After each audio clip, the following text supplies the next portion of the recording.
Amin book and literature house پیش کرتا ہے۔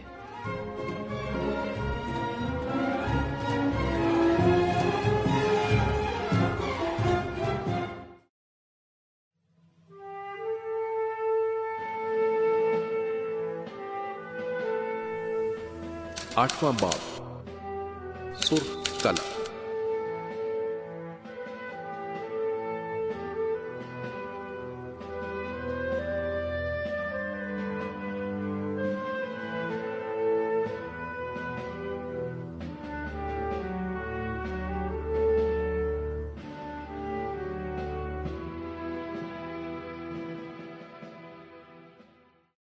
تنظیمی سرگرمیاں۔ بہار 1963 کے آخری ایام میں میری پہلی گرفتاری ہوئی اور اسی سال موسم سرما میں دوسری بار گرفتار ہو گیا۔ یہاں پر امام خمینی رحمۃ اللہ علیہ کی تحریک کے ساتھ شروع ہونے والی تنظیمی سرگرمیوں کا تذکرہ کرتا چلوں، کیونکہ ان سرگرمیوں کا اس گرفتاری سے گہرا تعلق ہے۔ کم میں سال سے 1.5 سال تک کے قیام کے دوران ہم نے انقلابی تحریک کے ابتدائی ایام ہی میں بعض تنظیموں کی بنیاد رکھی، جن میں سے بعض ایک ہی وقت میں اور بعض مختلف اوقات میں سرگرم عمل رہی۔ کم کے علماء کا ایک گروہ، جس میں علماء کی ایک بڑی تعداد شامل تھی، یہ وہی گروہ ہے جو اس وقت کم میں جامع مدرسین کے نام سے معروف ہے۔ 11 افراد پر مشتمل ایک اور گروہ، جس میں بندہ حقیر، ہاشمی رفسنجانی، میرے بھائی سید محمد، مصباح یزدی، امینی، مشکینی، منتظری، قدوسی، آذری کمی، ربانی شیرازی اور حائری تہرانی شامل تھے۔ یہ اس وقت قم کا سب سے اہم انقلابی گروہ تھا، جس نے بلند اہداف کے لیے باقاعدہ منصوبہ بندی کر رکھی تھی، اور یہ گروہ کئی سال تک متحرک رہا۔ ایک تیسرا گروہ بھی تھا، جس کے ارکان میں سابقہ گروہ کے کچھ افراد کے علاوہ شیخ ربانی املشی اور شیخ علی اصغر مروارید بھی شامل تھے۔ اس گروہ کا مقصد تبلیغی امور میں عملی فیصلے کرنا اور باقاعدہ منصوبہ بندی کے تحت افراد کو شہروں پر تقسیم کرنا تھا، تاکہ قیام خرداد کے بعد آنے والے ماہ مبارک رمضان کی تقاریب میں حکومت کو ان مظالم پر رسوا کر سکیں جو اس نے کم کے عوام پر ڈھائے تھے۔ اس تقسیم کے نتیجے میں میں نے زاہدان جانے کا فیصلہ کیا، جہاں مجھے قید کر لیا گیا، اور یہ میری دوسری گرفتاری تھی۔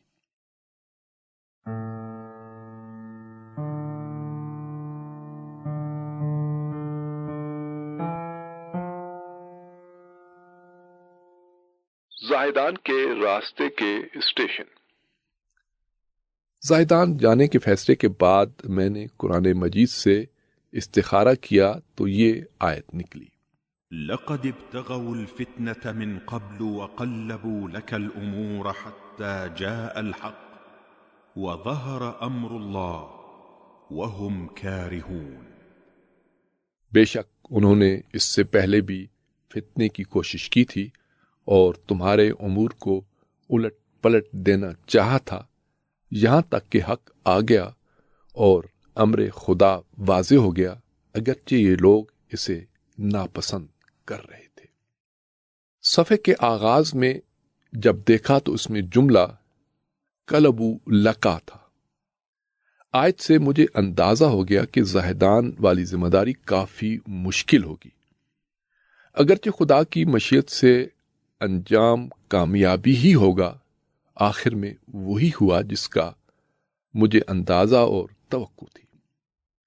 میں زاہدان میں کسی کو نہیں جانتا تھا، صرف اتنا معلوم تھا کہ اس علاقے میں شیخ کف امی نامی ایک معروف عالم دین ہے۔ میں نے مشہد میں موجود آیت اللہ سید میلانی کو خط لکھا، جس میں ان سے درخواست کی کہ وہ میرے بارے میں شیخ کف امی کو ایک خط لکھ دیں، جس میں میرا تعارف کرواتے ہوئے وہاں کے حالات کے پیش نظر تعاون کی سفارش کریں۔ سید میلانی کا شمار ان دنوں ایران کے صف اول کے بزرگ علماء اور مراجع تقلید میں ہوتا تھا۔ وہ مشہد مقدس میں رہائش پذیر تھے، مجھ پر بہت مہربان اور میرے ساتھ خاص محبت رکھتے تھے، اور اس بات سے بخوبی آگاہ تھے کہ زاہدان میں میری ذمہ داری ایک جہادی کام کی ادائیگی ہے۔ میں نے ایک کٹھن دن میں کمبھ چھوڑا۔ مجھے کئی ساتھیوں سمیت کسی واقعے کی بنا پر کمبھ سے نکالا گیا تھا جو مجھے ابھی صحیح طرح سے یاد نہیں۔ ہم لوگ مدرسہ خان کے تہخانے کے عقبی دروازے سے باہر نکلے۔ میں ایسی بس میں سوار ہوا جس کی تمام سواریاں تبلیغ پر جانے والے دینی طلاب اور علماء پر مشتمل تھی۔ بس کمبھ سے کرمان کی طرف روانہ ہوئی جو اس کا آخری سٹاپ تھا۔ کمبھ سے کرمان کا فاصلہ تقریباً 1000 کلومیٹر۔ بس کے اندر 30 سے زیادہ مبلغین تھے جو راستے میں مختلف دیہاتوں اور شہروں میں یکے بعد دیگرے اترتے چلے گئے۔ جہاں تک مجھے یاد ہے بس میں سوار افراد میں شیخ جعفر سبحانی بھی تھے۔ بس جب اصفہان پہنچی تو رات ہو چکی تھی۔ چونکہ ڈرائیور اور سواریوں کے لیے استراحت ضروری تھی لہذا ہم نے تمام افراد کے لیے ایک چھوٹا سا گھر کرائے پر لیا جہاں ایک خوبصورت رات گزاری۔ اس رات ہمارے درمیان تبلیغی امور، مشکلات اور اہداف جیسے موضوعات پر گفتگو ہوئی۔ اس طرح کی نشستیں ہماری پسندیدہ ترین گھڑیوں میں سے تھی۔ جب ہم یزد پہنچے تو وہاں اچانک ہماری ملاقات شیخ صدوقی سے ہو گئی جو اس وقت یزد کے معروف علماء میں سے تھے اور بعد میں انقلاب اسلامی کی ایک اہم شخصیت قرار پائے۔ امام خمینی رحمۃ اللہ علیہ کو ان سے شدید محبت تھی۔ آپ مسجد کے محراب میں منافقین کے ایک گروہ کے ہاتھوں اس وقت شہید ہوئے جب آپ کی عمر تقریباً 80 برس تھی۔ یہ 1983 کا واقعہ ہے۔ پھر ہم کرمان پہنچے جہاں بس سواریوں سے خالی ہو گئی۔ مجھے اپنا سفر جاری رکھتے ہوئے دوسری بس کے ذریعے کرمان سے زاہدان جانا تھا جو 500 کلومیٹر سے زائد کی مسافت تھی۔ کرمان میں میرے کچھ صمیمی دوست تھے جنہوں نے مجھے وہاں چند دن رکنے پر مجبور کیا۔ ان میں سے ایک شیخ جواد حجتی کرمانی تھے جو ہمارے ساتھ علامہ طباطبائی کے پاس ابن سینا کی کتاب الشفا پڑھتے تھے، اور دوسرے سید کمال شیرازی۔ دونوں نے کمبھ کے پرآشوب حالات کے بعد اس شہر کو چھوڑا تھا۔ شیخ جواد کا آبائی وطن کرمان ہی تھا جبکہ سید کمال نے میرے پہنچنے سے 2 ماہ قبل وہاں سکونت اختیار کی اور وہیں شادی کی۔ کرمان میں علمی اور جہادی دوستوں کے ہاں 3 دن مقیم رہا جو میری زندگی کے خوبصورت ترین ایام میں سے تھے۔ مجھے تیسرے دن اپنی ذمہ داری کی ادائیگی کے لیے کرمان سے زاہدان کے لیے نکلنا تھا اور وقت کافی گزر چکا تھا۔ انسان کے لیے ایسی صحبت کو چھوڑنا بہت مشکل ہوتا ہے جس سے وہ کئی دنوں تک مانوس رہ چکا ہو اور جسمانی سکون اور روحانی لذت پائی ہو۔ خاص طور پر میرے لیے بہت مشکل تھا۔ میں کرمان سے اکیلے ایک ایسی جگہ جا رہا تھا جہاں پہلے سے میری کوئی آشنائی نہیں تھی، ایک ایسی نامعلوم منزل جس کے انجام سے میں ناواقف تھا۔ دوستوں سے جدائی کے وقت میرا دل غم سے نڈھال تھا۔ آج بھی جب ان غمگین لمحات کو یاد کرتا ہوں تو پھر سے افسردگی چھا جاتی ہے۔ رات کے وقت بس زاہدان کی طرف روانہ ہوئی اور فجر کے وقت ہم زاہدان پہنچ گئے۔ میں نے ایک راہگیر سے شہر کی جامع مسجد کا پتہ پوچھا۔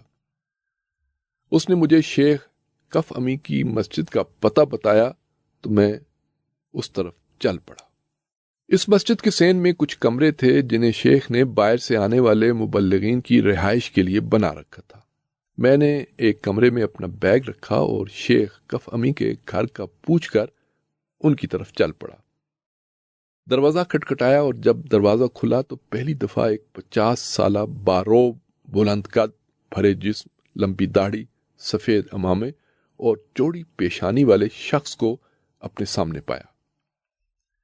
وہ مجھے دیکھ کر مسکرائے اور خوش ہوئے اور خوبصورت جملوں کے ساتھ مجھے خوش آمدید کہا۔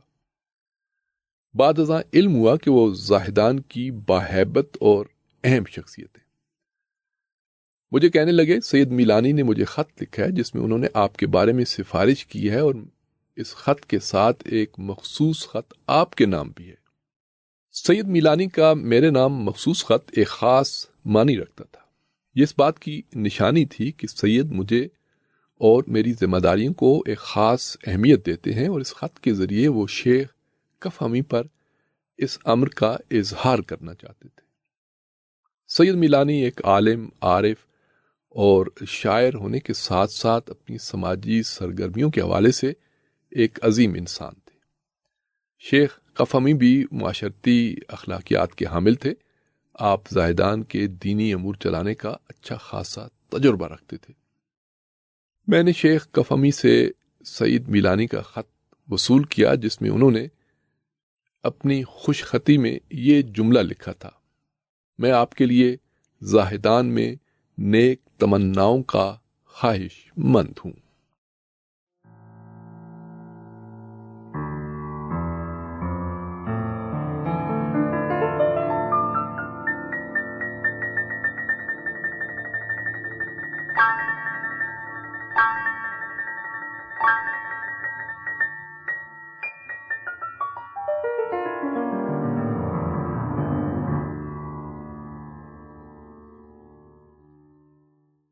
درباری مولوی شیخ کفہمی نے دیر سے پہنچنے کا شکوہ کیا، کیونکہ معمول کے مطابق مبلغ کو ماہ رمضان سے پہلے پہنچنا ہوتا ہے تاکہ پہلے ہی اس کا پروگرام ترتیب دیا جا سکے، جبکہ میں ماہ رمضان کی پہلی تاریخ کو پہنچا تھا۔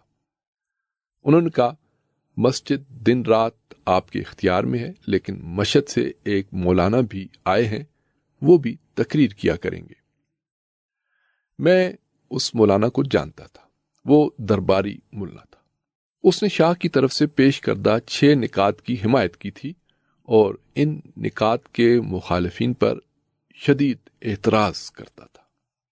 میں یہ بات سن کر چونک گیا اور شیخ کفہمی سے کہا، آپ کو چاہیے کہ اسے اہمیت نہ دیں اور اسے تقریر کرنے سے روکیں۔ ہم انہی باتوں میں مصروف تھے کہ وہ مولانا داخل ہوا۔ شیخ کفہمی کے چہرے کے تاثرات تبدیل ہوئے اور اس پر پریشانی کے آثار نظر آنے لگے، لیکن میں نے اس کی پرواہ نہیں کی اور میرے رویے میں کوئی تبدیلی نہیں آئی۔ شیخ کفہمی بعد میں میری اس بے اعتنائی کو یاد کرتے اور اس کی تعریف کرتے تھے۔ یہ مولانا ایک چاپلوس شخص تھا۔ جو ہی داخل ہوا تو ظاہری نرم ہوئی اور مصنوعی مسکراہٹ کے ساتھ مجھے سلام کیا۔ اس کی حرکتیں اس کی چاپلوسی کا پتہ دے رہی تھی۔ میں نے سرد مہری کے ساتھ اس کو جواب دیا۔ میں اپنی جگہ سے کھڑا ہوا اور نہ ہی اس کی طرف دیکھا۔ میں نے فوراً موضوع گفتگو کو اپنی مرضی کے مطابق موڑ دیا اور محفل پر غالب آ گیا۔ یہ بات قابل ذکر ہے کہ میں اس وقت نوجوان تھا اور یہ مولانا پرائمری اسکول میں ہمیں ترانے سکھاتے تھے۔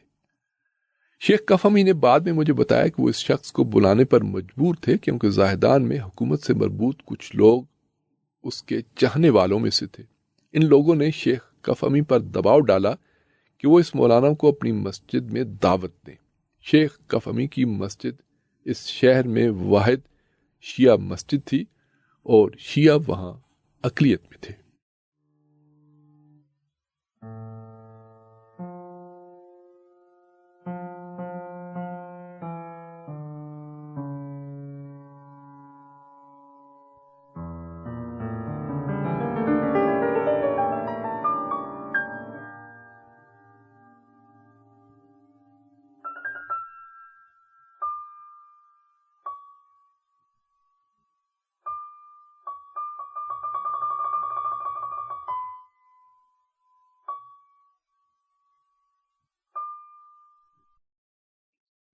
ام ہاشم اور ام قاسم۔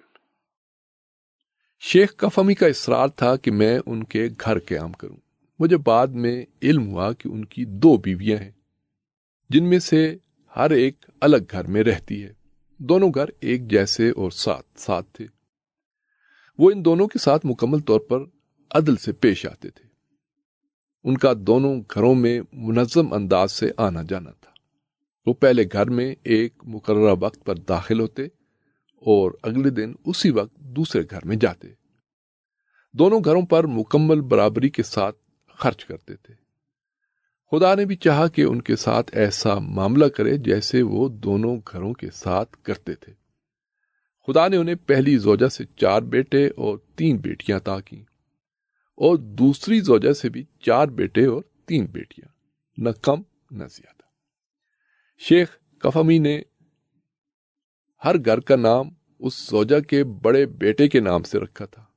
ایک گھر کا نام ہاشم کا گھر اور دوسرے کا نام قاسم کا گھر تھا۔ ہم پہلے گھر والوں کو ہاشم کا خاندان اور دوسرے گھر والوں کو قاسم کا خاندان کہتے تھے۔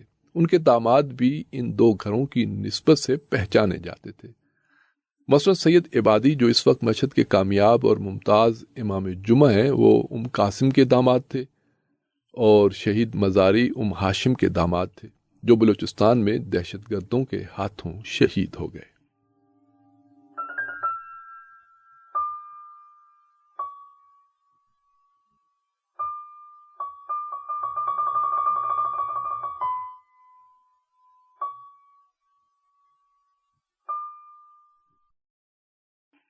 حکومتی مبلغین۔ میں نے شیخ کفمی کے گھر میں قیام کیا اور یہ طے پایا کہ ایک دن میرا خطاب ہوگا اور دوسرے دن اس مولانا کا۔ مجھے یہ تقسیم بالکل اچھی نہیں لگی تھی، لیکن اسے قبول کیے بغیر کوئی چارہ نہ تھا۔ پھر اس مولانا نے اپنی تقریر کا وقت بڑھانے کا مطالبہ کیا، کیونکہ وہ خود کو ایک ماہر خطیب سمجھتا تھا۔ اس نے کہا سید کی تقریر کے بعد بھی مجھے مختصر خطاب کا موقع دیا جائے۔ اس کی درخواست قبول کر لی گئی۔ یہ سلسلہ ایسے ہی جاری رہا یہاں تک کہ 15 رمضان کی ظہر کا وقت آ پہنچا۔ جمعے کا دن تھا اور مسجد نمازیوں سے بھری ہوئی تھی۔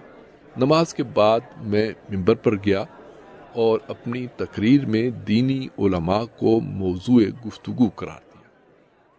میں نے کہا عالم دین کی 2 قسمیں ہیں، ایک وہ عالم جو اپنی ذمہ داری ادا کرتا ہے، اور دوسرا وہ جو اپنی ذمہ داری سے بھاگتا ہے۔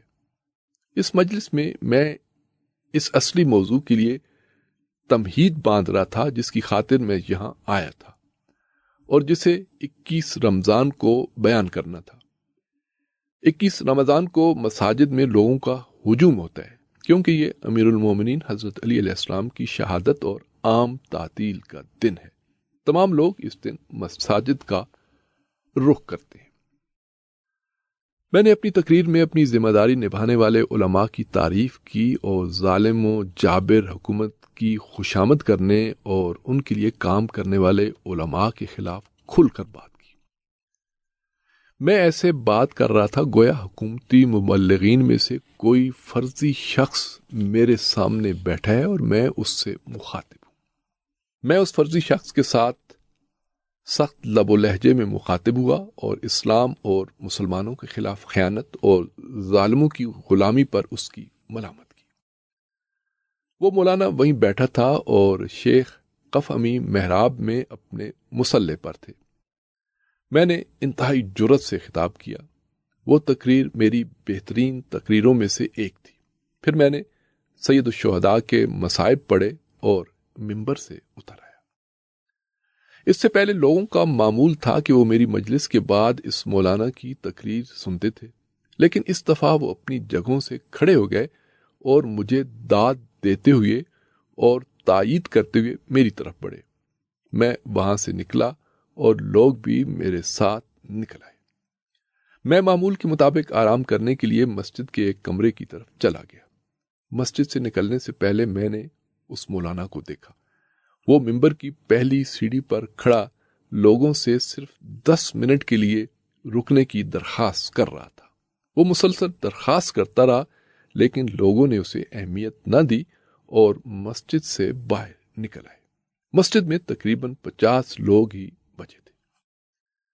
تقریباً 15 منٹ بعد جب میں اپنے کمرے میں بیٹھا تھا، میں نے ایک شخص کو چیختے چلاتے اور لان تان کرتے سنا۔ میں اپنی جگہ سے اٹھا اور کھڑکی سے باہر دیکھا۔ شیخ کفمی شیر کی طرح دھاڑ رہے تھے اور لوگ ان کے پیچھے تھے۔ میں یہ منظر دیکھ کر حیران ہوا۔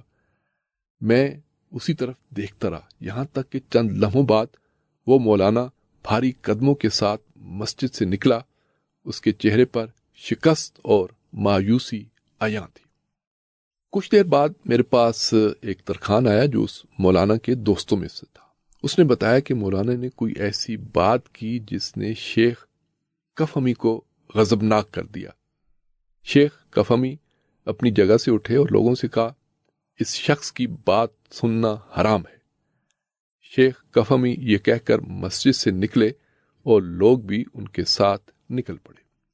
بعد میں مجھے پتا چلا کہ اس بد اخلاق انسان نے میرے بعد تقریر کی اور جن علماء کی میں نے تعریف کی تھی انہیں برا بھلا کہا اور لعن طعن کی۔ شیخ کفہمی نے اپنی شرعی ذمہ داری نبھاتے ہوئے اس کے موقف کی شدید مخالفت کی اور جو کرنا چاہیے تھا وہی کیا۔ مجھے یقین ہے کہ اس واقعے کے بعد زاہدان میں اس مولانا کا رہا سا مقام بھی ختم ہو گیا۔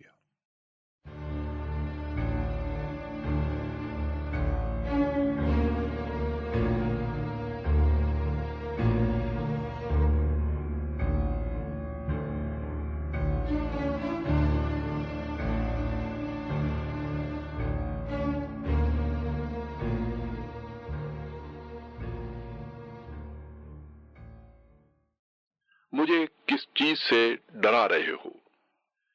میں اس دن مغرب کے وقت ایک مومن کے گھر افطاری پر مدعو تھا۔ افطار کے بعد میں رات کی مجلس کی تیاری کی خاطر اپنے کمرے میں آیا۔ میں نے دروازے کے پیچھے سے کسی کو پکارتے سنا۔ میں نے دروازہ کھولا تو صاف ستھرے لباس میں ملبوس ایک جوان کو پایا۔ اس نے مجھے سلام کیا اور کہا، تم فلاں ہو؟ ہاں، پولیس کے سربراہ نے تمہیں طلب کیا ہے۔ کیوں؟ کوئی خاص بات نہیں، بس تم سے کچھ امور سے متعلق بات کرنا چاہتا ہے۔ مجھے اس طلب کیے جانے کا مطلب معلوم ہے۔ یہ کام تم لوگوں کی مصلحت میں نہیں۔ میں آج مجلس پڑھنے کے لیے مدعو ہوں۔ جب لوگوں کو پتہ چلے گا کہ مجھے گرفتار کر لیا گیا ہے تو اس کا نتیجہ برا ہوگا، خصوصاً آج مسجد میں رونما ہونے والے واقعے کے بعد۔ لیکن اس جوان نے کہا کہ پولیس کے سربراہ سے ملاقات ضروری ہے اور مجھے اختیار نہیں کہ آپ کو نہ لے جاؤں۔ میں مسجد سے نکلا تو دیکھا کہ پولیس اور فوج نے مسجد کو گھیرے میں لے رکھا ہے۔ میں جان گیا کہ ارباب اختیار سخت موقف اختیار کرنے میں سنجیدہ ہے۔ مجھے مجبوراً اس جوان کے ساتھ پولیس کے سربراہ سے ملنے جانا پڑا۔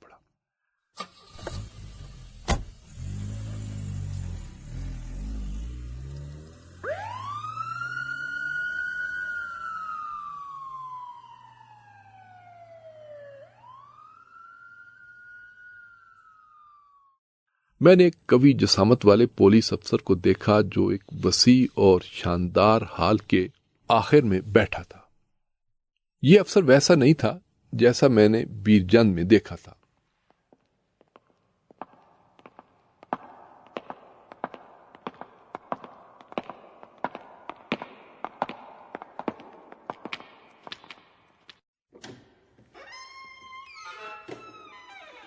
وہ ایک بڑی میز کے پیچھے براجمان تھا۔ جب میں اس کے کمرے میں داخل ہوا تو وہ کچھ لکھنے میں مشغول تھا۔ یہ ایک بناوٹی مشغولیت تھی جو عموماً آنے والے سے بے اعتنائی کا اظہار ہوتی ہے۔ وہ میرے اندر کمزوری کا احساس ایجاد کرنا چاہتا تھا۔ میں نے اسے سلام کیا۔ اس نے سلام کا جواب دیا اور نہ ہی اپنا سر اٹھایا۔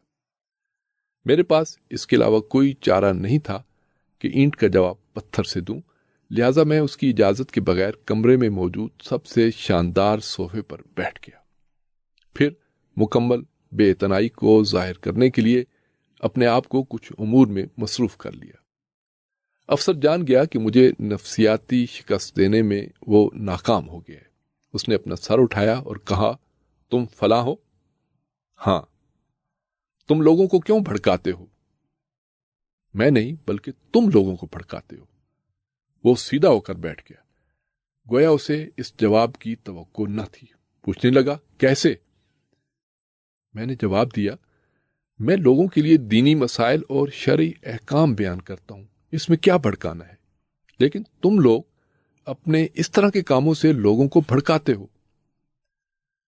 اس کے چہرے پر اطمینان کے آثار نمودار ہوئے اور کہنے لگا، ہم لوگوں کو بھڑکانا نہیں چاہتے. تم نے اپنی تقریر میں شاہ کی اصلاحات پر تنقید کی ہے. میں نے کہا آپ لوگوں کو جھوٹی اطلاعات موصول ہوئی ہیں. اس شخص کا لہجہ بدل گیا. اس نے اپنی گفتگو کے دوران کہا ہم بھی تمہاری طرح مسلمان ہیں اور سید خمینی سے محبت کرتے ہیں. اس میں شک نہیں کہ وہ اپنی بات میں جھوٹا تھا اور مجھے دھوکہ دینا چاہتا تھا. میں نے اپنے دل میں کہا خدایا تیرا شکر، تو نے اس مغرور فوجی کو مجبور کر دیا کہ ایک جوان اور فقیر طالب علم کے سامنے چاپلوسی کرے جو اس کی قید میں ہے. اس کی گفتگو میں نرمی آ گئی اور وہ مجھے نصیحت کرتے ہوئے کہنے لگا ابھی تمہاری بہت عمر پڑی ہے، تم اپنی جوانی کی ابتدا میں ہو، کیوں اپنے آپ کو مشکلات میں ڈال رہے ہو اور اپنے لیے پریشانیاں پیدا کر رہے ہو. اس طرح کی نصیحتیں عام طور پر مخاطب کو نرم کر دیتی ہیں اور جب وہ نرم پڑ جاتا ہے تو اس سے سختی سے برتاؤ کرتے ہیں اور پھر جو چاہتے ہیں اس سے لکھوا لیتے ہیں. اسی لیے ایسی نصیحتوں کا جواب پر اعتماد انداز میں دینا چاہیے جو نصیحت کرنے والوں کی امیدوں پر پانی پھیر دے. میں نے اس سے کہا مجھے پہلے بھی بیرجان میں گرفتار کیا گیا تھا اور پولیس افسر کے پاس لے گئے تھے. میں نے وہاں جو بات کہی تھی وہی تمہارے لیے دوہرا رہا ہوں. میں نے اس سے کہا تھا تم اپنے کام پر مامور ہو اور میں اپنے کام پر. مجھے اپنا دینی پیغام پہنچانا ہے اور تم وہ نافذ کر سکتے ہو جس کا تمہیں حکم دیا گیا ہے. تم زیادہ سے زیادہ مجھے قتل کر سکتے ہو اور میں نے خود کو شہادت کے لیے آمادہ کر رکھا ہے. پھر تم مجھے کس چیز سے ڈراتے ہو؟ اس طرح کی بات کا اثر دنیا پرستوں پر بجلی گرنے کی مانند ہوتا ہے. یہ لوگ موت کے نام سے ڈرتے ہیں. یہ افسر جو اپنی جوانی کا عرصہ گزار چکا تھا موت کے نام سے بھی ڈرتا تھا اور اپنے سامنے ایک ایسے جوان کو جو اپنی عمر کے آغاز میں تھا یہ کہتے ہوئے دیکھ رہا تھا کہ میں نے خود کو موت کے لیے آمادہ کر رکھا ہے اور میں موت سے نہیں ڈرتا. اس نے اپنا سر پھیر لیا. وہ مبہوت اور شکست خوردہ دکھائی دیا. پھر اس نے اپنے اطمینان کو بحال کیا اور دوبارہ مجھ سے نرمی سے کہنے لگا انشاءاللہ تمہارے لیے پریشانی کی کوئی بات نہیں. تمہیں صرف یہ لکھ کر دینا ہوگا کہ اس طرح کے کام دوبارہ انجام نہیں دو گے. تم ابھی ساتھ والے کمرے میں بعض سوالوں کے جواب دینے کے لیے چلے جاؤ.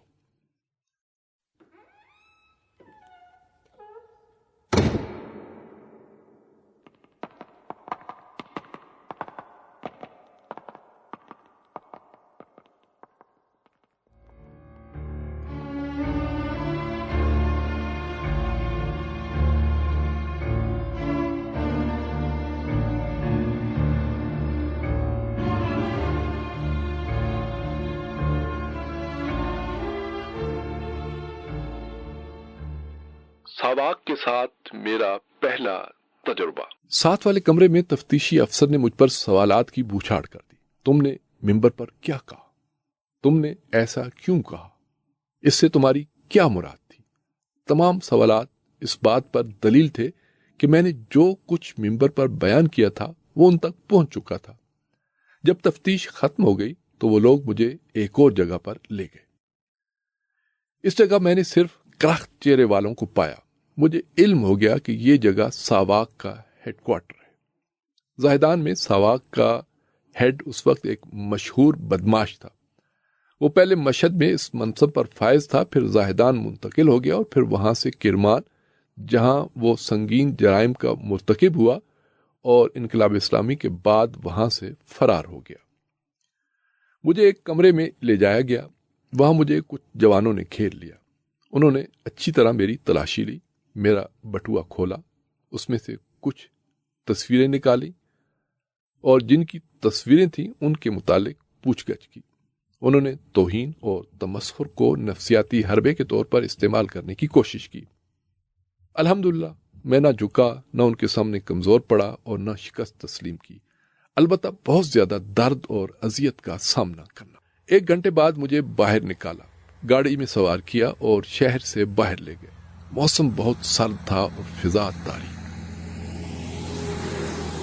یہ برس ان برسوں میں سے ایک تھا جب اس علاقے میں شدید سردی پڑی تھی. یہاں تک کہ زاہدان میں برف باری ہوئی تھی جہاں عام طور پر برف باری نہیں ہوتی۔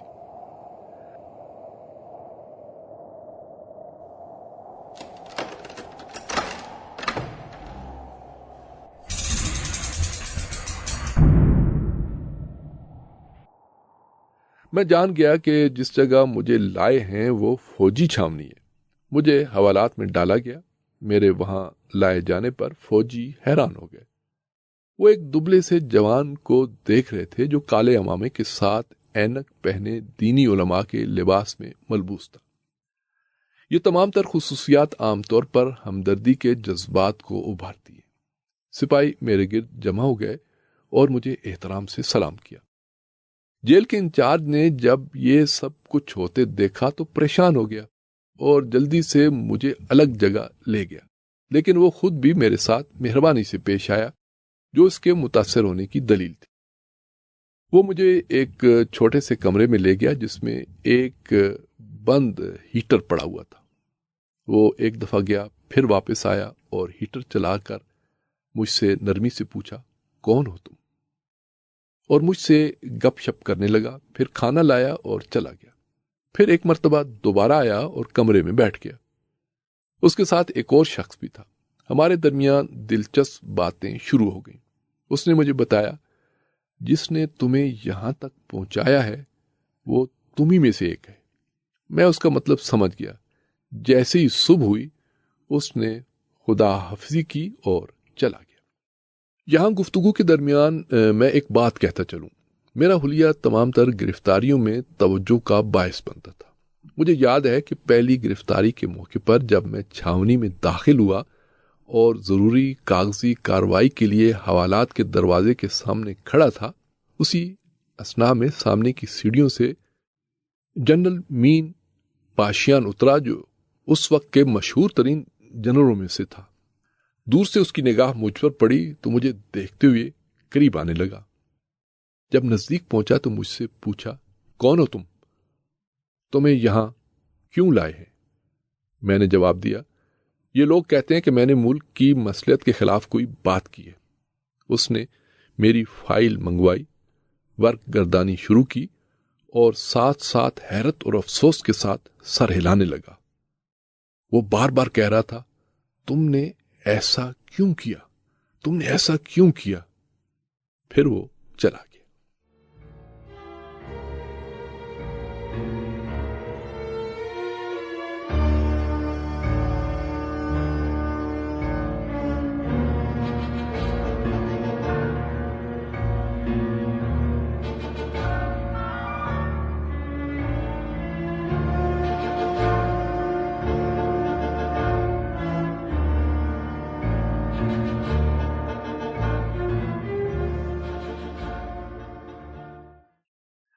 پہلا ہوائی سفر۔ بہرحال مجھے صبح سویرے ساواک کے ہیڈ کوارٹر منتقل کر دیا گیا جہاں میں عصر کے وقت تک رہا۔ اس اثناء میں مجھ سے گھنٹوں تفتیش کی گئی۔ مجھے یہ دیکھ کر حیرت ہوئی کہ تفتیشی افسر میرے بچپن کا دوست تھا۔ میں اس کے اور اس کے بھائیوں کے ساتھ بچپن میں کھیلا کرتا تھا۔ اس کے والد اور اس کے خاندان کے بعض افراد علماء اور باعظمت سادات میں سے تھے۔ پھر وہ مجھے عصر کے وقت ہوائی اڈے پر لے آئے۔ مجھے 2 لوگوں کی ہمراہی میں ہوائی جہاز میں بٹھا دیا گیا۔ ہوائی جہاز نے ایک ایسی منزل کی طرف پرواز شروع کی جس کا مجھے علم نہیں تھا۔ بعد میں سمجھ گیا کہ ہم تہران جائیں۔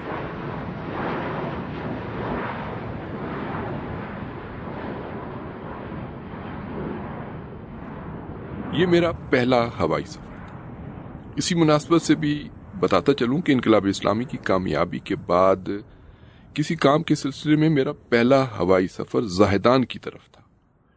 امام خمینی رحمۃ اللہ علیہ نے مجھے ایک حکم نامے کے ساتھ بلوچستان بھیجا تھا۔ شیخ راشد بھی میرے ساتھ تھے جو 1978 میں میرے ساتھ بلوچستان کے ایک شہر ایران شہر میں شہر بدر تھے۔ بس میں ہوائی جہاز کے ذریعے تہران سے کرمان گیا۔ نظام جمہوریہ اسلامی ایران پر ریفرینڈم کے دن یعنی 31 مارچ 1979 میں کرمان پہنچا اور پھر وہاں سے زاہدان چلا گیا۔ ہوائی اڈے پر علاقے کے چند علماء اور مشائخ میرے استقبال کے لیے جمع تھے۔ میں نے وہاں پر انہیں بتایا یہ وہی ہوائی اڈا ہے جہاں سے میں اپنی زندگی کے پہلے ہوائی سفر پر روانہ ہوا تھا، اور اب انقلاب کی کامیابی کے بعد اسی ہوائی اڈے پر اپنے پہلے ہوائی سفر میں پہنچا ہوں۔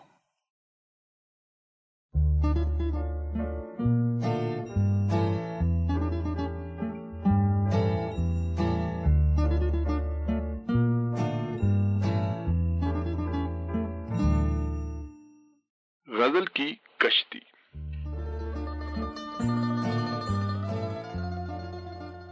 جب میں اس ہوائی جہاز پر سوار تھا جس میں مجھے گرفتار کر کے تہران لے جایا جا رہا تھا، تو میں مختلف امور کے بارے سوچ رہا، اس تحریک کے مستقبل کے بارے میں، اس کے بانی امام خمینی کے بارے میں، اپنے والد کے بارے میں۔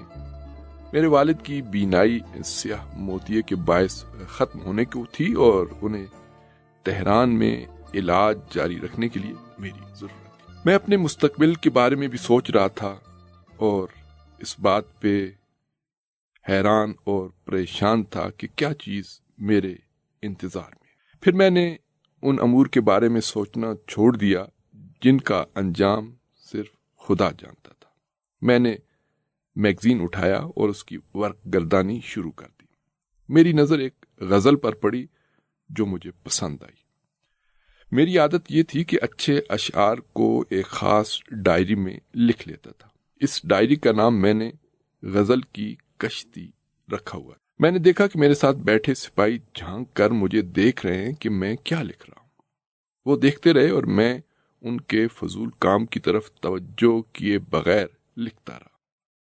شعر لکھنے کے بعد میں نے نیچے یہ جملہ لکھا، میں نے یہ اشعار زاہدان سے نامعلوم منزل کی طرف جاتے ہوئے جہاز میں لکھے اور دو لوگ میرے ہمراہ تھے جو بڑے خوش اخلاق تھے۔ اس جملے نے ان دونوں پر بہت اچھا اثر چھوڑا۔ جہاز رات کے وقت تہران کی فضا میں پہنچا۔ شہر کی روشنیاں منظر کو دلکش بنا رہی تھیں۔ میں نے دیکھا کہ وہ دونوں سپاہی تہران شہر کا منظر دیکھ کر لطف اندوز ہو رہے ہیں اور دارالحکومت پہنچنے پر مسرور بھی ہیں۔ خاص طور پر ان میں سے ایک کچھ زیادہ ہی خوش دکھائی دے رہا تھا۔ میں نے ان سے کہا، میں اپنی قدر و قیمت جانتا ہوں، تم میری وجہ سے جہاز سے تہران آئے ہو۔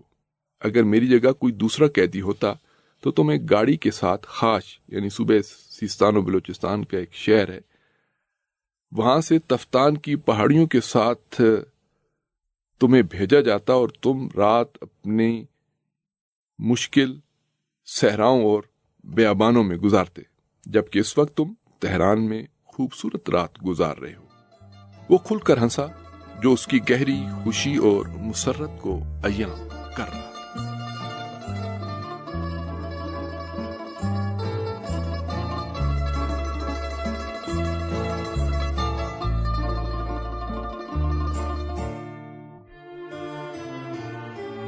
سلطنت آباد کی چھاؤنی۔ ہم جہاز کی سیڑھیوں سے اترے۔ ساواک کی گاڑی سیڑھیوں کے پاس انتظار میں کھڑی تھی۔ گاڑی ہمیں لے کر تہران کی سڑکوں پر دوڑنے لگی۔ میں گاڑی کی پچھلی سیٹ پر بیٹھا تھا جہاں سے باہر دیکھنا دشوار تھا، لیکن جن سڑکوں سے ہم گزر رہے تھے ان میں سے بعض کو میں پہچان گیا۔ رات بہت سرد تھی اور برف باری بھی ہو رہی تھی۔ ہم ایسی جگہ پہنچے جو عمارتوں سے خالی تھی۔ میں کچھ پریشان ہوا کیونکہ مجھے لگا وہ لوگ اس بیابان میں مجھے قتل کرنا چاہتے ہیں۔ کچھ دیر بعد گاڑی رکی۔ میں نے رک جاؤ کی آواز سنی۔ میں سمجھ گیا کہ ہم فوجی چھاونی پہنچ چکے ہیں۔ گاڑی میں سے ایک شخص نیچے اترا۔ اس نے نگہبان کو ایک کاغذ پکڑایا۔ نگہبان نے دروازہ کھولا اور ہم اندر داخل ہو گئے۔ مجھے بعد میں پتہ چلا کہ یہ سلطنت آباد کی چھاونی ہے۔ ہم چیک پوسٹ کے پاس گاڑی سے اترے۔ انہوں نے میری تفتیش کی اور مجھے چیک پوسٹ کے افسر کے حوالے کر دیا۔ وہ دونوں سپاہی چلے گئے۔ وہ لوگ مجھے ایک بڑے اور صاف ستھرے کمرے میں لے آئے جہاں 2 چارپائیاں لگی تھیں اور ایک صاف ستھرا ہیٹر بھی پڑا ہوا تھا۔ افسر نے مجھ سے پوچھا کیا تم نے رات کا کھانا کھایا ہے؟ میں نے کہا نہیں۔ وہ میرے لیے رات کا کھانا لے آئے۔ میں نے کھانا کھایا، نماز پڑھی اور اس کے بعد سکون سے گہری نیند سو گیا۔ کمرے کے باہر اندھیرا چھا چکا تھا، لہذا کمرے سے باہر کچھ دکھائی نہیں دے رہا تھا۔ میں صبح بیدار ہوا اور نماز پڑھی۔ پھر ایک سپاہی آیا اور اس نے کہا ناشتہ چاہیے؟ میں سفر کی وجہ سے روزے سے نہیں تھا۔ میں نے کہا ہاں۔ وہ میرے لیے چائے کی ایک بڑی پیالی اور فوجیوں کی مخصوص روٹی لے آیا۔ روٹی کے ساتھ تھوڑا سا مکھن بھی تھا۔ مجھے شدید بھوک لگ رہی تھی۔ میں نے سارا کھانا کھا لیا۔ مجھے اس کھانے میں ایک خاص لذت محسوس ہوئی۔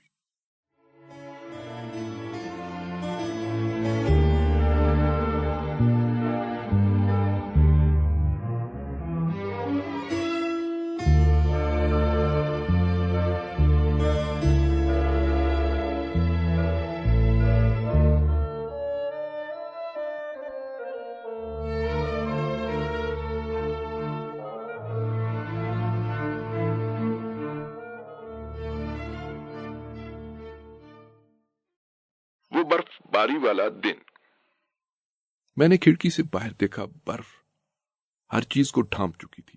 جب ہم تہران پہنچے تو ہلکی پھلکی برف باری ہو رہی تھی، لیکن رات بھر میں زمین سفید اور صاف چادر اوڑھ چکی تھی۔ پھر میں نے دیکھا کہ ایک سپاہی آ جا رہا تھا۔ میں جان گیا کہ میرا کمرہ جیل کے ساتھ ہے اور وہ سپاہی نگہبان تھا۔ کچھ دیر بعد مجھے بلایا گیا تو میں نے دیکھا وہ دونوں سپاہی پہنچے ہوئے جو سفر میں میرے ساتھ تھے۔ میں ان دونوں کے ساتھ گاڑی میں بیٹھ گیا۔ ہم شارع شمیران پر واقع ایک عمارت کی طرف گئے۔ وہ جگہ ساواک کی مخفی عمارتوں میں سے ایک تھی۔ ان دونوں سپاہیوں نے مجھے خدا حافظ کہا۔ ان کے چہروں پر رقت اور ہمدردی ظاہر تھی۔ انہوں نے مجھ سے پوچھا آپ کی کوئی وصیت ہے؟ میں نے کہا شیخ کف امی کو میرا سلام پہنچا دینا۔ میں اس طرح شیخ کو سمجھانا چاہتا تھا کہ میں تہران میں ہوں۔ وہ مجھے ایک کمرے میں لے گئے جہاں میں کافی دیر تک بیٹھا رہا۔ اس دوران ایک شخص آیا اور اس نے دروازہ کھولا، ترچھی نگاہوں کے ساتھ غصے سے میری طرف دیکھا اور پھر چلا گیا۔ پھر دوسرا آیا اور اس نے بھی یہی حرکت کی۔ چند بار ایسا ہوا، یہاں تک کہ ایک سپاہی آیا اور اس نے کہا آ جاؤ۔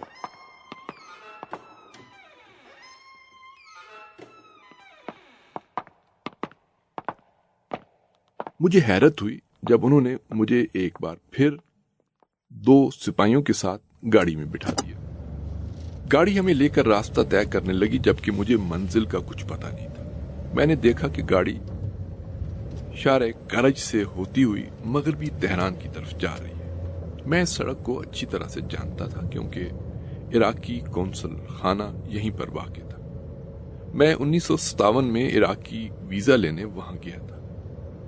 اس سڑک کو عبور کرنے کے بعد گاڑی شمال مغرب کی طرف مڑی، یہاں تک کہ ہم ایک ایسی جگہ پہنچ گئے جہاں کوئی عمارت نہ تھی۔ میری حیرت میں اضافہ ہوا اور میں اپنے انجام کے بارے میں فکر مند ہو گیا۔ کچھ مسافت کے بعد گاڑی دائیں مڑی، ایک چیک پوسٹ کو عبور کیا جس کے پاس نگہبان کھڑا تھا۔ میں نے چیک پوسٹ کی دوسری طرف برف سے ڈھکا میدان دیکھا۔ گاڑی میدان میں ایک جگہ رکی، دونوں سپاہی نیچے اترے، میں بھی اس کے ساتھ اترا۔ میں نے میدان کی ایک طرف ایک بڑا سا قلعہ دیکھا جس کے گرد تقریباً 10 میٹر بلند دیوار تھی۔ دوسری طرف زرد رنگ کی چھوٹی فوجی عمارتیں تھیں اور تیسری طرف ایک نئی عمارت تھی۔ ایک سپاہی نئی عمارت میں داخل ہوا اور دوسرا گاڑی کے انجن اور ٹائروں کا معائنہ کرنے لگا۔ راستے میں وہ دونوں ترکی زبان میں گفتگو کر رہے تھے جسے میں بھی جانتا تھا۔ میں نے چاہا کہ جس جگہ پر ہم رکے ہیں اسے جان سکوں۔ میں نے اپنے ساتھ والے سپاہی سے ترکی زبان میں پوچھا یہ کون سی جگہ ہے؟ ترکی زبان میں سوال پوچھنے سے وہ متاثر ہوا۔ اس نے احتیاط کرتے ہوئے دائیں بائیں دیکھا اور ترکی لہجے میں کہا قزل قلعہ۔ قزل کا معنی ترکی زبان میں سرخ یا سنہری بنتا ہے۔ پس ہم مشہور قزل قلعہ جیل میں تھے۔ میں نے اس جیل کے بارے سن رکھا تھا۔ یہ جیل قیدیوں کے ساتھ سختی اور ان پر تشدد کے حوالے سے مشہور تھی۔ دوسرا سپاہی واپس لوٹا۔ وہ دونوں قلعے کی طرف چلے اور میں ان کے پیچھے چل پڑا۔ بیرونی دروازہ کھلا اور ایک سپاہی برف پر دوڑتا ہوا ہماری طرف آیا۔ اس نے پوچھا، یہ ہے وہ؟ اور میری طرف اشارہ کیا۔ دونوں سپاہیوں نے جواب دیا، ہاں یہ وہی ہے۔ پھر سپاہی نے میری طرف رخ کیا اور کہا، میرے ساتھ آؤ۔ میں اس کے پیچھے چل پڑا۔ بعد میں میری اس کے ساتھ آشنائی بھی ہو گئی۔ وہ شیراز سے تعلق رکھنے والا ایک شریف جوان تھا جو جبری فوجی ٹریننگ کا عرصہ گزار رہا تھا۔ میں دروازے سے داخل ہوا، چند میٹر دور ایک بلند دیوار کو دیکھا، اس میں بھی ایک دروازہ تھا۔ وہ دوسرا دروازہ کھولتا ہے، میں نے ایک بڑا میدان دیکھا جس کے وسط میں جیل کی عمارتیں تھیں۔ ہم جیل کے قلعے کی طرف چلے، اس کا دروازہ بھی کھولا گیا۔ یہ ایک بڑا اور خوفناک فولادی دروازہ تھا جو لوہے کی زنجیروں سے بندھا ہوا تھا۔ دروازے کے بعد ایک تنگ راستہ تھا جس کے دونوں طرف قطار میں کوٹھڑیاں تھیں۔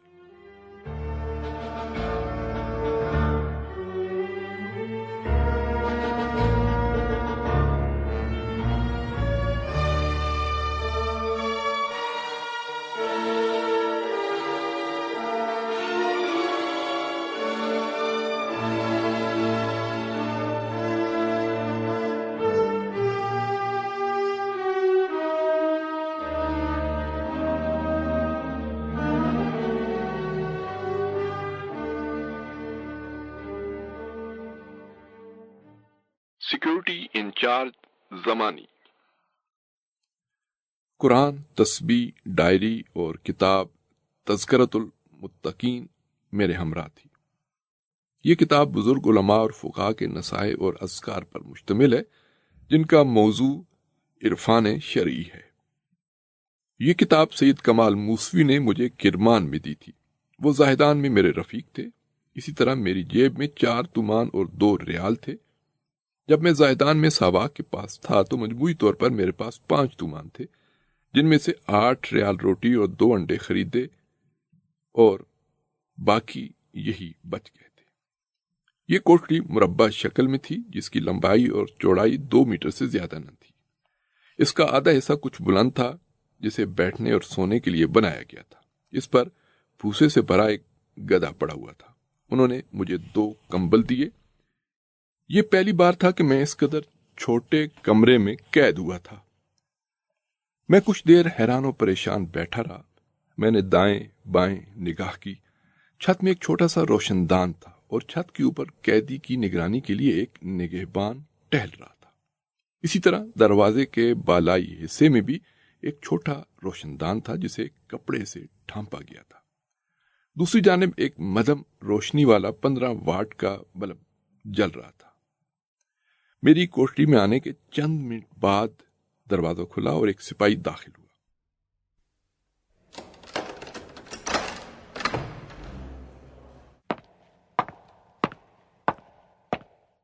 مجھے بعد میں پتہ چلا کہ یہ سیکیورٹی انچارج زمانی تھا۔ اسی مناسبت سے ذکر کرتا چلوں کہ جیل کی سیکیورٹی کی ذمہ داری اسی رینک کے 5 اہلکار باری باری انجام دیتے تھے۔ ان میں سے 2 اہلکار اس جیل کے قیدیوں کے درمیان بہت مشہور تھے۔ ایک یہی زمانی اور دوسرا سیکیورٹی انچارج ساکی، جس کے بارے میں بعد میں بیان کروں گا۔ زمانی داخل ہوا اور کہنے لگا، تمہارے پاس کیا کچھ ہے؟ میں نے کہا، تم تلاشی لے سکتے ہو۔ وہ تلاشی لینے لگا۔ اس نے قرآن نکالا، اس کی طرف دیکھا اور کہا، یہ قرآن ہے؟ کوئی بات نہیں، یہ تمہارے پاس رہے۔ ایسا لگتا تھا کہ میری جیب میں اتنی کم رقم دیکھ کر اس کا دل نرم پڑ گیا۔ پھر اس نے کتاب تذکرۃ المتقین کے بارے میں پوچھا۔ شاید یہ دعاؤں کی کتاب ہے۔ وہ چاہ رہا تھا کہ میں ہاں میں جواب دوں تاکہ وہ یہ کتاب میرے پاس رہنے دے، لیکن میں نے اسے کہا یہ عرفانی کتاب ہے، اور اس نے میری بات کاٹتے ہوئے کہا، ہاں دعا کی کتاب ہے، ہاں دعا کی کتاب ہے، کوئی بات نہیں، تمہارے پاس رہے۔ اس کا رویہ اس بات پر واضح دلیل تھا کہ وہ میری مدد کرنا چاہتا تھا۔ اس نے مجھ سے ٹیلی فون نمبروں کی ڈائری کے علاوہ اور کچھ نہیں لیا۔ وہ نکل گیا اور میں اکیلا رہ گیا۔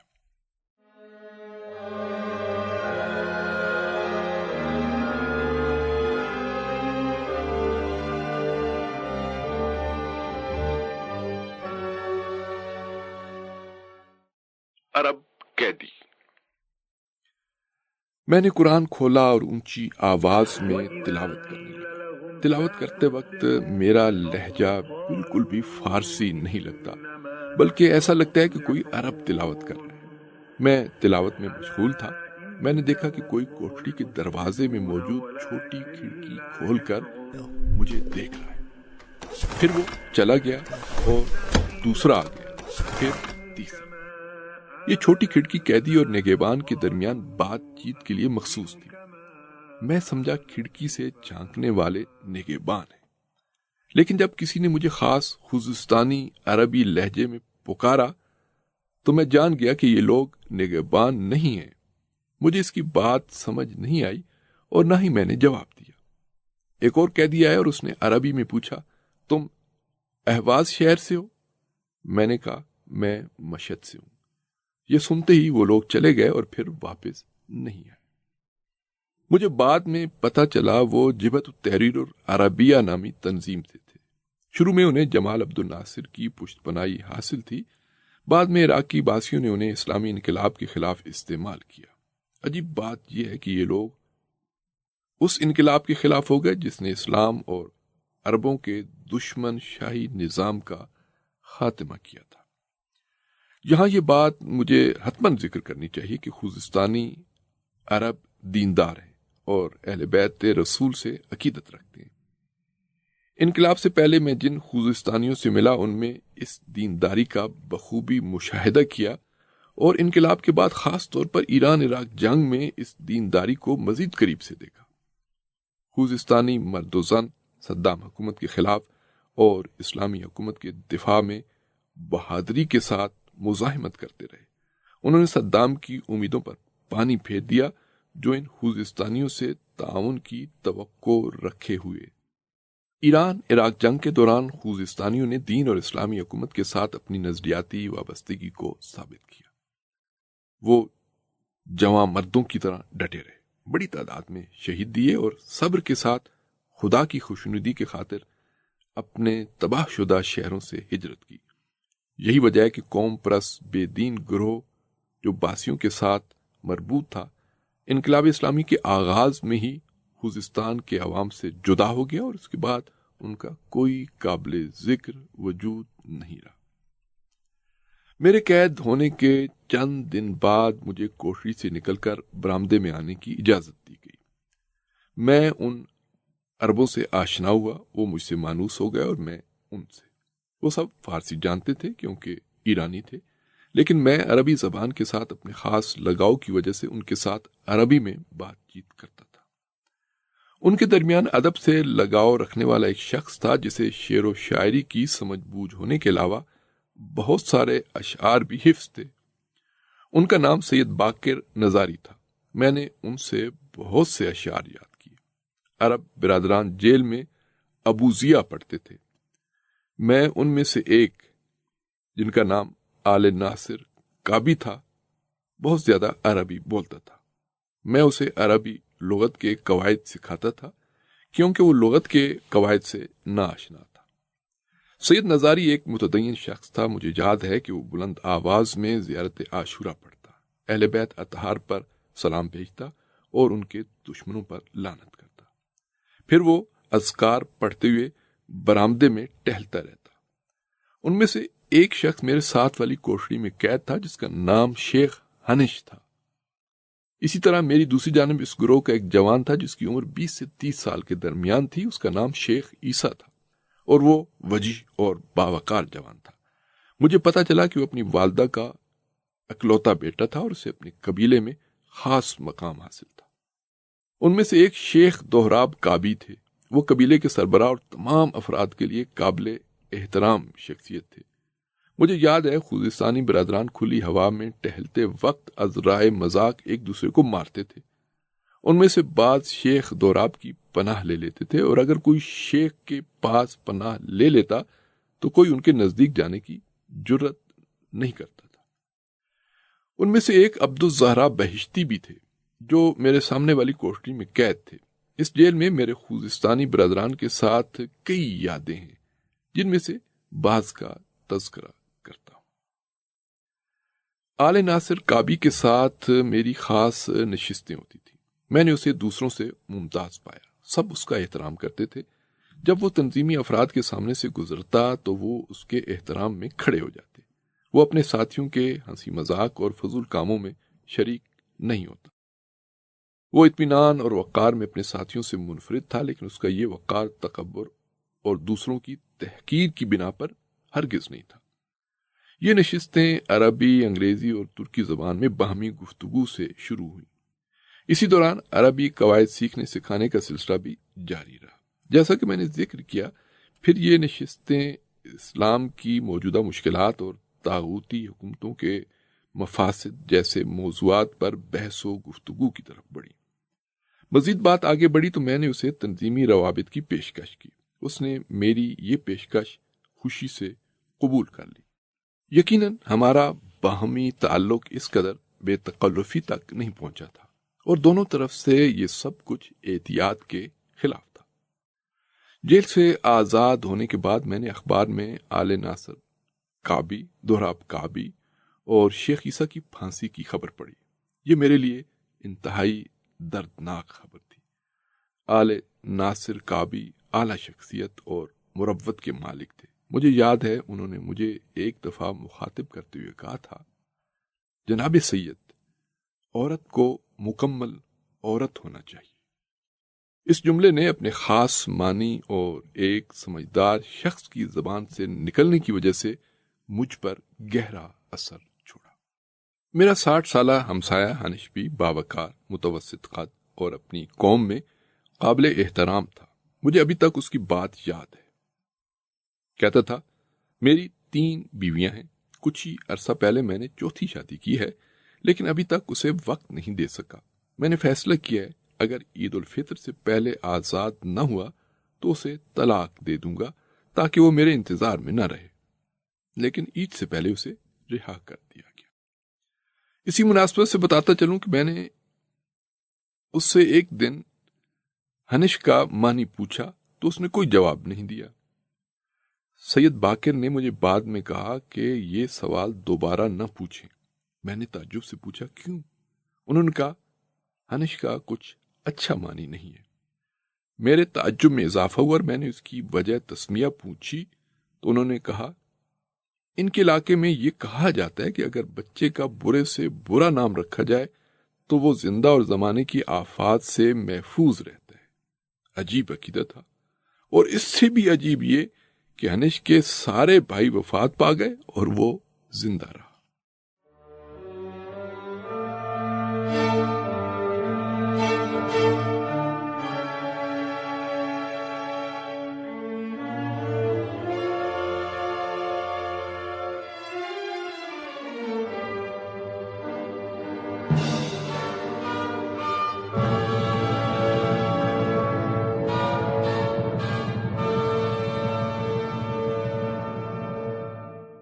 زندان میں رمضان المبارک کی مجالس۔ وہ راتیں ماہ رمضان کی راتیں تھیں۔ خوزستانی بھائی افطار کے بعد جیل کے برآمدے میں جمع ہو جاتے۔ وہ لوگ کمبل بچھاتے، چائے بناتے اور شیشہ سلگاتے تھے، جبکہ میں انہیں کوٹری سے دیکھ رہا ہوں۔ جب جیل کے حکام کی طرف سے مجھے برآمدے میں آنے کی اجازت دی گئی تو میں بھی ان کی محافل میں شریک ہونے لگا۔ فیصلہ یہ ہوا کہ میں ہر رات مجلس پڑھوں گا۔ اس کے بعد سید کاظم، جن کا تعلق خوزستان سے تھا اور ان کی آواز بہت اچھی تھی، وہ شعر، منقبت اور مرثیے پڑھیں گے، اور پھر آخر میں معمول کے مطابق سید الشہداء امام حسین علیہ السلام کے مصائب پڑھیں گے۔ میری تقریر کے دوران اشاروں کنایوں میں حکومت پر تنقید ہوتی تھی۔ میں امیر المومنین حضرت علی علیہ السلام، ان کی عدالت اور اسلامی حاکم کی صفات کے بارے گفتگو کرتا تھا۔ وہ لوگ یہ بیانات سن کر بہت خوش ہوتے تھے۔ اس میں بھی کوئی شک نہیں کہ یہ باتیں ان کے ارمانوں، دردوں اور امیدوں کے مطابق تھیں۔ ان مجالس کا خرچہ ہر رات حاضرین میں سے ایک فرد اٹھاتا تھا، لیکن چونکہ اس وقت میرے پاس کچھ بھی نہیں تھا، لہذا میں یہ خرچہ اٹھانے سے قاصر تھا۔ اکثر خرچہ چائے اور چینی کی خریداری پر ہوتا تھا۔ اس جیل میں ہمارے ساتھ ایک ارمنی باشندہ بھی تھا۔ اس کا نام آوان نسیان تھا۔ بعد میں ہمیں پتہ چلا کہ وہ تودا پارٹی کے رہنماؤں میں سے تھا۔ قیدیوں کے درمیان اسے خاص امکانات اور سہولیات میسر تھیں جو دوسروں کو حاصل نہ تھی۔ یہ ارمنی قیدی ماہ رمضان میں ایک دن ہماری مجلس کے نزدیک آیا۔ اس نے میری باتیں غور سے سنی اور بہت خوش ہوا۔ وہ کچھ راتوں بعد ہمارے پاس آیا اور کہنے لگا، کیا آپ لوگ اجازت دیں گے کہ اگلی مجلس کا خرچہ میں اٹھاؤں؟ میں نے کہا، ہمیں خوشی ہوگی۔ دلچسپ بات یہ ہے کہ وہ طہارت و نجاست کے حوالے سے ہمارے نظریات جانتا تھا، اور اسے معلوم تھا کہ ہماری نظر میں اگر وہ کسی چیز کو چھو لے گا تو وہ نجس ہو جائے گی۔ اہل کتاب کے حوالے سے مشہور علماء کی رائے یہی ہے۔ یہاں ضمنی طور پر بیان کرتا چلوں کہ میں بذات خود اہل کتاب کی طہارت کا قائل ہوں۔ یہی وجہ ہے کہ اس نے چائے اور چینی لا کر وہاں رکھ دی تاکہ مسلمان بھائی خود چاہے بنا لیں۔ ہم کوٹھیوں میں جا کر ایک دوسرے سے ملتے تھے۔ عرب بھائیوں کا میرے پاس آنا جانا لگا رہتا تھا، میں بھی ان کے پاس جایا کرتا تھا۔ ایک رات میں اوانسیان سے ملنے اس کی کوٹھی میں گیا۔ اس نے وہاں ان چیزوں سے میری خاطر تواضع کی جنہیں اس نے نہیں چھوا تھا۔ میں کوٹھی کی صفائی کا بہت زیادہ خیال رکھتا تھا، جبکہ میرے دوست اس بات کی رعایت نہیں کرتے تھے۔ ان کی عادت تھی کہ سگریٹوں کی راکھ اور بچے ہوئے ٹکڑے زمین پر پھینک دیتے تھے۔ سگریٹ کی ڈبیوں سے میں نے ایک ایش ٹرے ان کے لیے بنائی، اور جب بھی دیکھتا کہ کوئی سگریٹ پی رہا ہے تو وہ ایش ٹرے اس کے سامنے رکھ دیتا۔ وہ تعجب کے ساتھ اس کی طرف دیکھتا اور اس ڈر سے کہ خاکستر ایش ٹرے میں نہ گرے اپنا ہاتھ دوسری طرف لے جاتا۔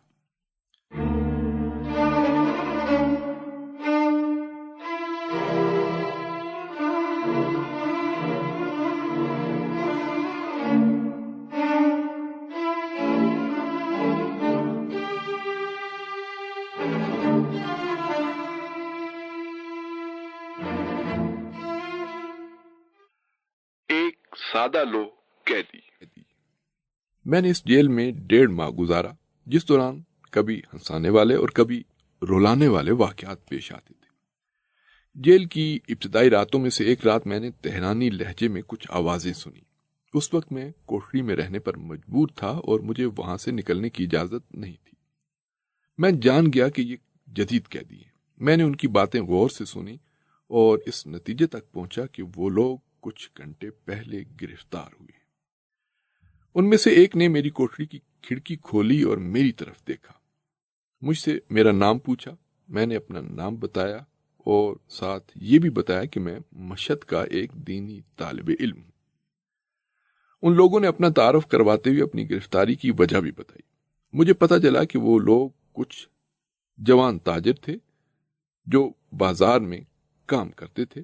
بازار کے اندر مشہور و معروف جامع مسجد تھی جس میں متعدد بڑے ہال تھے۔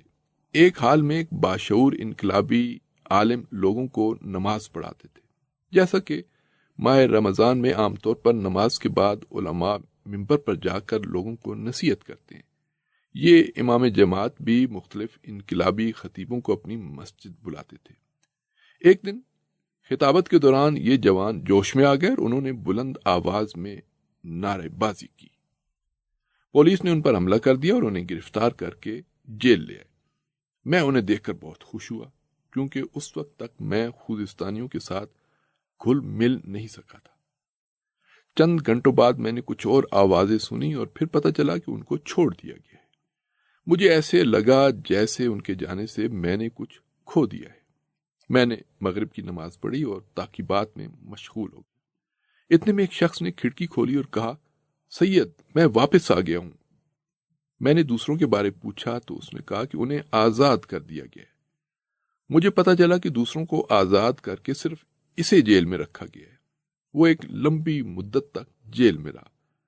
بعد میں جب میری کوٹری کا دروازہ کھولا گیا اور مجھے باہر نکلنے کی اجازت دی گئی، تب یہ شخص میرے پاس آتا تھا اور میرے ساتھ افطار کرتا تھا۔ اس کے ساتھ اٹھنے بیٹھنے سے پتہ چلا کہ وہ انتہائی سادہ انسان ہے، لیکن اس کے برخلاف اس کے دوسرے تاجر ساتھی جو ایران کی انقلابی تحریک میں بھی فعال تھے، اکثر ذہین اور چالاک تھے۔ یہ شخص اپنی سادہ لوہی کی بنا پر جیل کے محافظوں سے اکثر مطالبہ کرتا تھا کہ اسے آزاد کیا جائے، جبکہ یہ بات بالکل واضح تھی کہ یہ کام ان محافظوں کے اختیار میں نہیں تھا۔ وہ اپنی بات پر اصرار کرتا اور مطالبے پر اڑ جاتا، یہاں تک کہ بیچارے محافظ کو اس کے علاوہ کوئی بہانہ نہ ملتا تھا کہ وہ اس سے کسی خاص دن آزاد کرنے کا وعدہ کرے۔ اس وقت وہ شخص بہت زیادہ خوش ہو جاتا اور بعض اوقات میرے پاس آتا اور مجھے اس وعدے کے بارے بتاتا۔ وہ میرے سامنے یہ پیشکش بھی رکھتا تھا کہ جیل کے باہر ہر قسم کی خدمت کے لیے وہ حاضر ہے۔ آخر کار مجھے چھوڑ دیا گیا اور وہ جیل میں تھا۔ بعد میں سنا کہ اسے عدالت میں پیش کیا گیا تھا، جہاں اسے 1 سال یا اس سے کچھ کم کی سزا سنائی گئی۔ اس شخص کا جرم بھی بہت عجیب تھا، جس پر واقعاً ہنسی آتی ہے۔ انہوں نے دیکھا کہ اس کی ڈائری میں عام زبان میں ایک شعر لکھا ہوا ہے جو پست مطلب، ناقص لغت، ناقص وزن اور لغوی غلطیوں سے پر تھا، لیکن اس میں اس وقت کے حکمران محمد رضا شاہ کے والد رضا پہلوی کے خلاف بات کی گئی تھی۔ اس شعر کا ترجمہ یہ تھا: سب جوان اور بوڑھے مل کر کہیں، بڑے رضا شاہ پر خدا کی لعنت ہو۔ اس خیالی جرم کی پاداش میں اس بیچارے اور سادہ انسان کو جیل کی سزا سنائی گئی۔ اس بات سے یہ بھی پتہ چلتا ہے کہ قاضی اور عدالت دونوں کس قدر پست تھے۔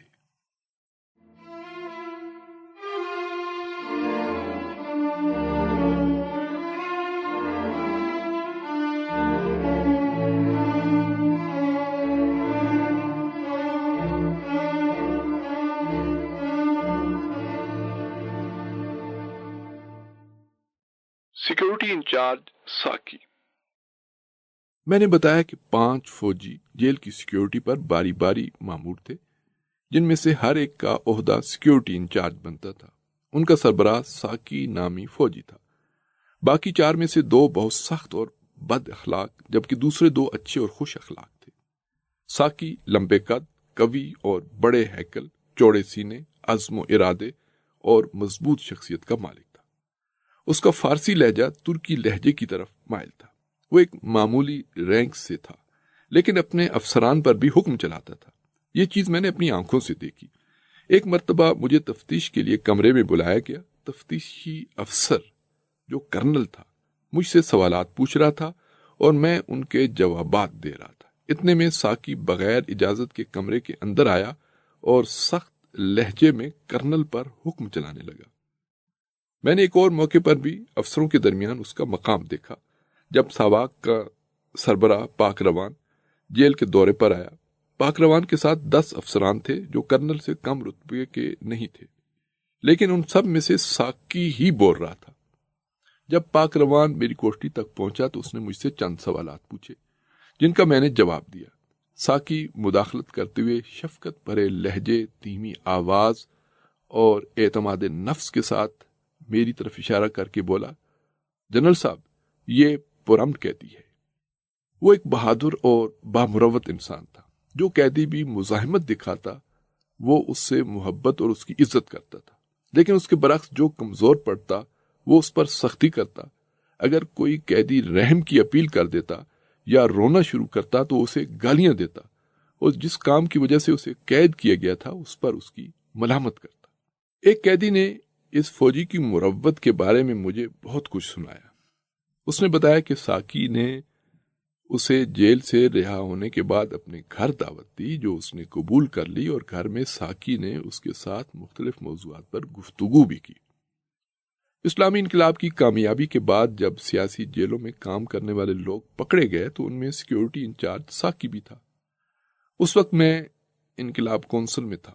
کونسل میں بہت سارے ارکان جمع تھے۔ جب ساکی کی گرفتاری کی خبر ہم تک پہنچی تو شورا کے تمام ارکان متاثر ہوئے۔ ان میں سے اکثر قزل قلعے کی جیل میں رہ چکے تھے اور ساکی کو جانتے تھے۔ ہم نے اس بات پر اتفاق کیا کہ ایک تحریر لکھ کر اس بات کی گواہی دی جائے کہ ہم سب اس فوجی سے راضی ہیں اور سب اس پر دستخط کریں۔ پھر ہم نے ایسا ہی کیا۔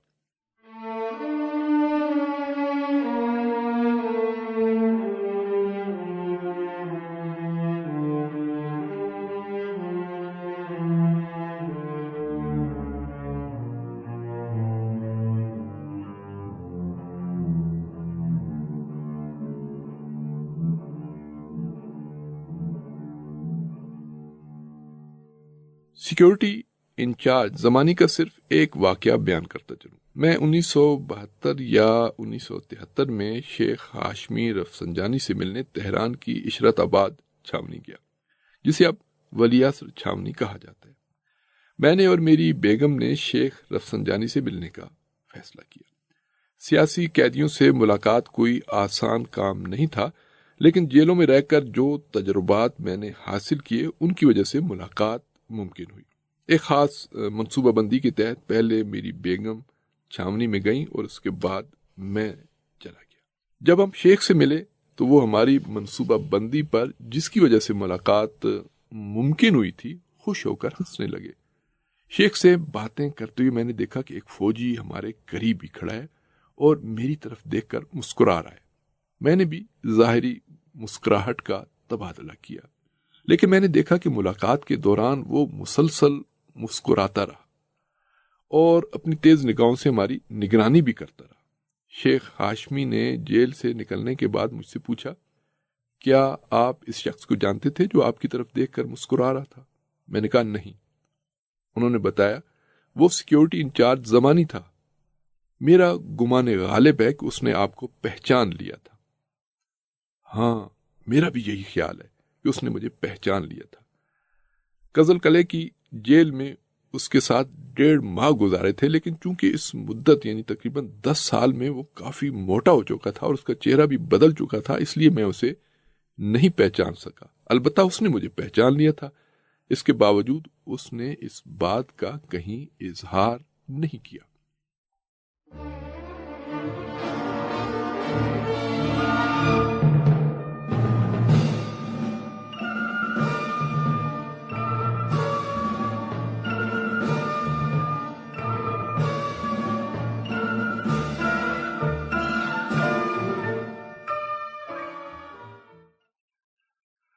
مشہور قیدی۔ قید کے دنوں میں مجھ تک خبر پہنچی کہ ملک کے حالات حکومت وقت کی مرضی کے خلاف جا رہے ہیں۔ بعض مساجد میں ماہ مبارک رمضان کے دوران اسلامی اور انقلابی سرگرمیوں میں اضافے کے بعد گرفتاریوں کا سلسلہ تیز ہو گیا ہے۔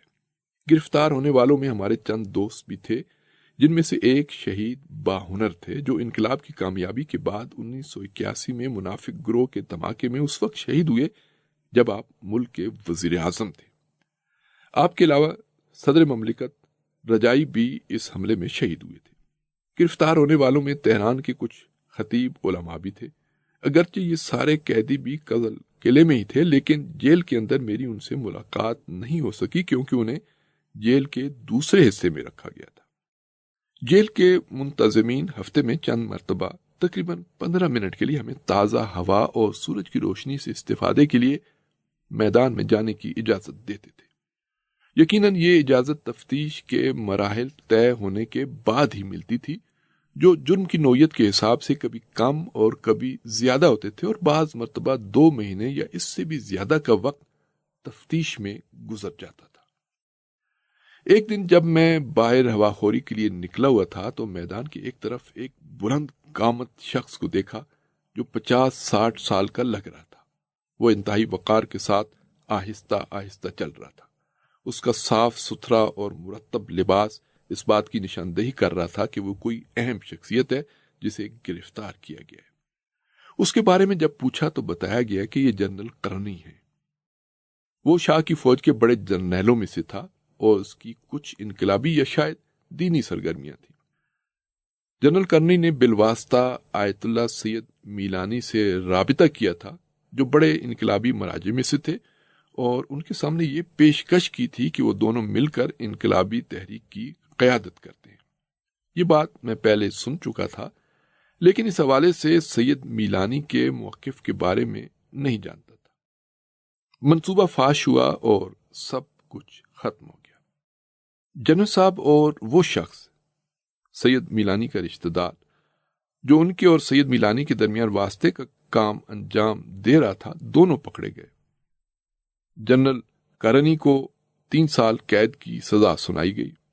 یہ بات قابل ذکر ہے کہ اسی کرنی کو امام خمینی رحمۃ اللہ علیہ نے انقلاب کی کامیابی سے پہلے انقلاب کونسل کا رکن معین کیا۔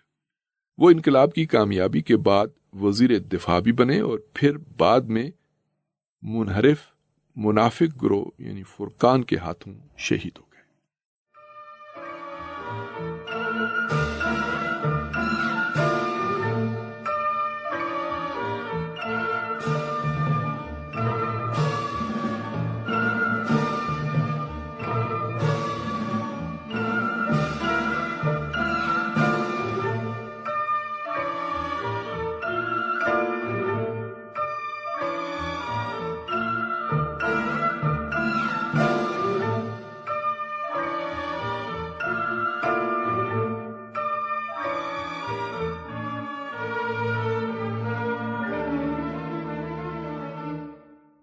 جناب سید، آپ کے دادا ہمارے ساتھ ہیں۔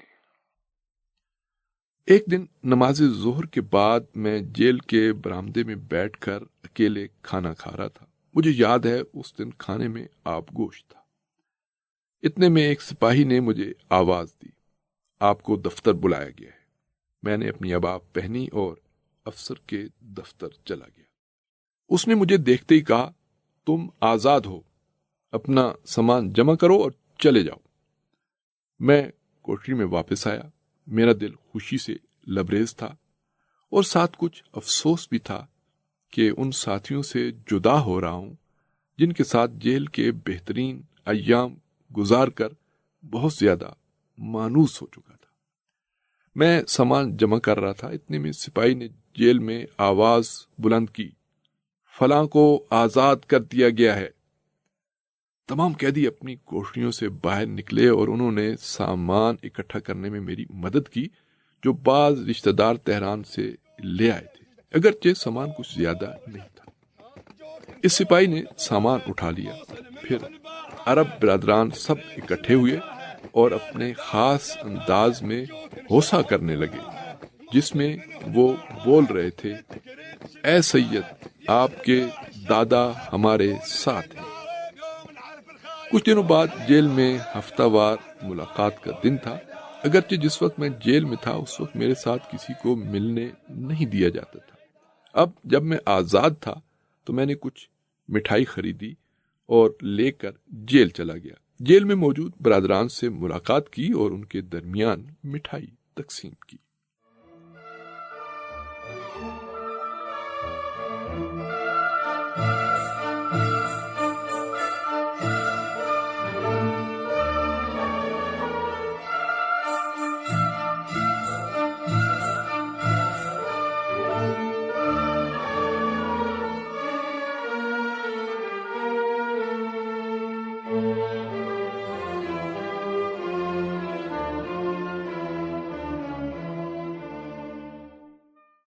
رہائی کے بعد امام خمینی رحمۃ اللہ علیہ سے ملاقات۔ جب میں جیل سے نکلا تب میں نے سنا کہ قید میں موجود بعض جوان علماء کو مجھ سے چند دن پہلے چھوڑ دیا گیا تھا۔ ساواک والے ان علماء کو امام خمینی سے ملانے تہران کے علاقے کیتریہ لے گئے، جہاں امام خمینی کو نظر بند کیا گیا تھا۔ اس کام سے ان کا ہدف یہ تھا کہ علماء کے دلوں میں موجود غصے کو کچھ ٹھنڈا کیا جائے۔ میرے دل میں بھی یہ شوق پروان چڑھا۔ میں نے اپنے آپ سے کہا کہ اللہ پر توکل کرتا ہوں اور میں بھی امام خمینی رحمۃ اللہ علیہ کی رہائش گاہ پر ان سے ملنے جاتا ہوں، شاید مجھے بھی ملاقات کی اجازت مل جائے۔ میں نے ایڈریس لیا اور کیتریہ کی طرف چل پڑا۔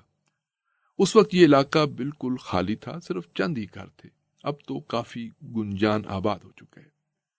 میں امام خمینی کے گھر کے نزدیک پہنچا۔ سپاہیوں نے گھر کو گھیرے میں لیا ہوا تھا۔